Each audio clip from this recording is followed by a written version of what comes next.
कि Tucker Carlson से बात करते हुए इलॉन ने कहा था कि अगर ट्रंप नहीं जीते तो मेरी बहुत बुरी हालत होगी। If he loses, man, what? If he loses, It does seem that way. यानी करोड़ों लोग जिन्होंने अपना पैसा स्टॉक मार्केट में इन्वेस्ट किया, $70 बिलियन यहाँ पर खतरे में डाल दिए गए सिर्फ इसलिए ताकि इलॉन मस्क को ट्रिलियनेयर बनाया जा सके। 12 जून 2026 सुबह के 9:30 बजे न्यूयॉर्क का नास्डैक स्टॉक एक्सचेंज, यहां पर स्पेसएक्स नाम की एक कंपनी की ट्रेडिंग शुरू होने वाली थी। अब वैसे तो दोस्तों स्टॉक एक्सचेंज पर किसी भी कंपनी का लिस्ट किया जाना बड़ी ही आम बात है, रोजमर्रा की चीज है, लेकिन इस बार यहां पर कुछ ऐसा होता है जो इंसानी इतिहास में आज तक कभी नहीं हुआ था। ट्रेडिंग शुरू होने के पहले ही सेकंड में इस कंपनी का मालिक इलॉन मस्क दुनिया का पहला ट्रिलियनेयर बन जाता है। $1 ट्रिलियन, यानी एक के पीछे 12 जीरोस। इसका मतलब समझ रहे हो, ये इतनी बड़ी रकम है कि अगर आप हर रोज $1 मिलियन खर्च करोगे तब भी इसे खत्म करने में आपको 2700 साल से ज्यादा का समय लग जाएगा। आज ये एक इंसान इलॉन मस्क दुनिया के ज्यादातर देशों से ज्यादा अमीर है।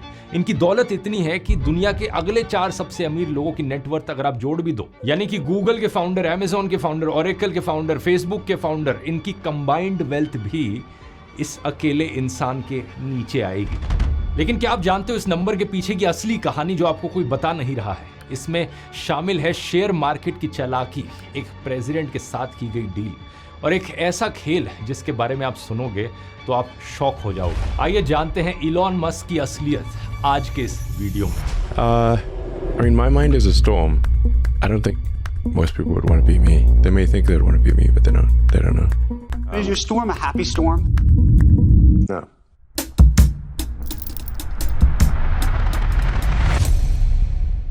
नमस्कार दोस्तों, सबसे पहले इस ट्रिलियन शब्द को समझना बहुत जरूरी है क्योंकि ये नंबर इतना बड़ा है, लोग बोलने में तो बोल जाते हैं Over $70 million.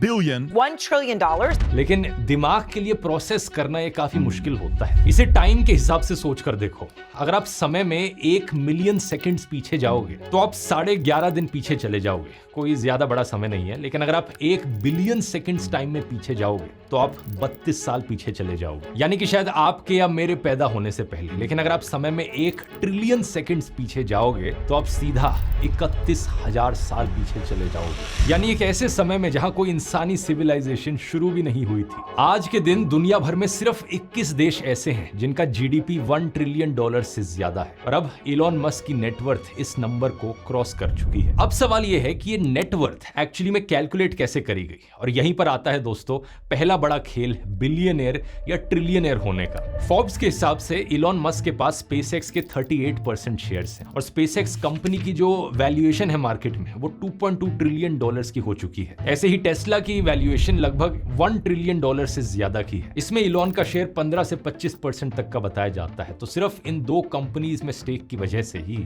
इलॉन को ट्रिलियनेयर घोषित किया गया है। लेकिन यहीं पर आती है पहली बड़ी प्रॉब्लम, और ये प्रॉब्लम सिर्फ इलॉन की ही नहीं बल्कि हर बिलियनेयर लेवल के अमीर आदमी की है कि ये पैसा लिक्विड नहीं है। ऐसा नहीं है कि इनके बैंक अकाउंट में $1 ट्रिलियन पड़े हुए हों जिन्हें ये कभी भी बैंक से बाहर निकालकर खर्च कर सकते हैं। ये सारा पैसा इन कंपनीज के शेयर्स में मौजूद है, और ऐसा भी नहीं है कि ये शेयर बेच दिए जाएं तो सीधा बैंक अकाउंट में पैसा आ जाएगा। ये एक तरह की पेपर वेल्थ है। इलॉन मस्क खुद कह चुके हैं कि उनके पास सिर्फ 0.1% कैश है और उनकी बाकी सारी नेटवर्थ शेयर से आती है। 0.1% ऑफ 1 ट्रिलियन होता है $1 बिलियन इन कैश। और यहां अगर उन्होंने अपने टेस्ला और स्पेसएक्स के शेयर्स बेचने की कोशिश करी तो तुरंत इन शेयर्स की कीमत मार्केट में क्रैश हो जाएगी, क्योंकि मार्केट में एक साथ बहुत सारे शेयर्स आ जाएंगे। दूसरे लोग जिन्होंने अपना पैसा इन कंपनीज में इन्वेस्ट कर रखा है उन्हें लगेगा कि अगर इलॉन शेयर बेच रहा है तो इसका मतलब ये कंपनी अब वैल्यूएबल नहीं रही है, इसलिए लोग भी अपना पैसा बाहर निकालेंगे और सारी वैल्यू